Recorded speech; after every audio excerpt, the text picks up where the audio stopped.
ఆంధ్ర తెలంగాణలో తక్కువ ఫీజులతో high quality results ఇస్తున్న ఏకైక సంస్థ తిరుమల్ ఐఏఎస్ ఇన్స్టిట్యూట్. రాష్ట్రంలో ప్రస్తుతం ఉన్న తెల్ల రేషన్ కార్డులో సుమారు 15 లక్షల కార్డులు రద్దయ్యే అవకాశాలున్నాయి. కార్డుదారులను గుర్తించేందుకు చేపట్టిన కేవైసీ ప్రక్రియకు హాజరు కాకపోవడంతో వారందరినీ అనర్హులుగా ప్రభుత్వం గుర్తించింది. ఈ మేరకు వారి కార్డులను రద్దు చేయనుంది. అర్హులైన వారికి కొత్త కార్డులను జారీ చేయనుంది. ఇందుకోసం అక్టోబర్ నుంచి దరఖాస్తుల స్వీకరణకు చర్యలు తీసుకుంటోంది. ప్రస్తుతం రాష్ట్రం మొత్తం జనాభా 3.83 కోట్లు కాగా 89.96 లక్షల తెల్ల రేషన్ కార్డులున్నాయి. ప్రభుత్వం దరఖాస్తుదారుడి అర్హతలను పూర్తిగా విచారించకుండానే గతంలో కార్డులు జారీ చేయడంతో వీటి సంఖ్య ప్రతి ఏటా పెరుగుతూ వచ్చింది. దీంతో వీరిలో అనర్హులను గుర్తించేందుకు గత ఏడాది అక్టోబర్ నుంచి కేవైసీ ప్రక్రియ చేపట్టింది. ఇందులో భాగంగా ప్రతి తెల్ల కార్డుదారుడు కుటుంబ సభ్యులందరితో కలిసి బయోమెట్రిక్ ఇవ్వాలని ఆదేశించింది.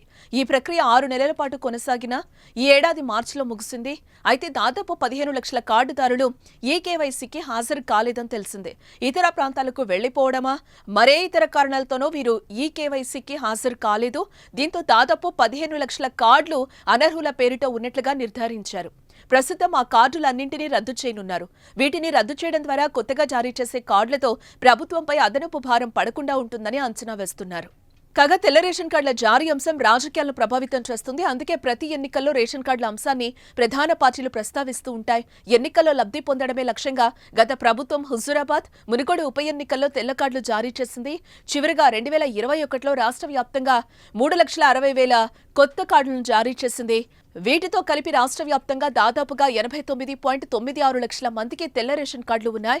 కాగా ఈ కార్డులు కలిగిన కుటుంబాల్లో కొత్త సభ్యుల పేర్లను నమోదు చేసుకునేందుకు చాలా మంది దరఖాస్తు చేసుకున్నారు. మరికొందరు కొత్త కార్డుల కోసం కూడా దరఖాస్తు చేశారు. గత కొన్నేళ్ల నుంచి ఇలా వచ్చిన దరఖాస్తులు దాదాపు 12 లక్షలు పెండింగ్ లో ఉన్నాయి. అక్టోబర్ నుంచి కొత్త దరఖాస్తులు స్వీకరించనున్న నేపథ్యంలో ఇకపై రేషన్ కార్డుల జారీలో పగడ్బందీగా వ్యవహరించాలని ప్రభుత్వం భావిస్తోంది.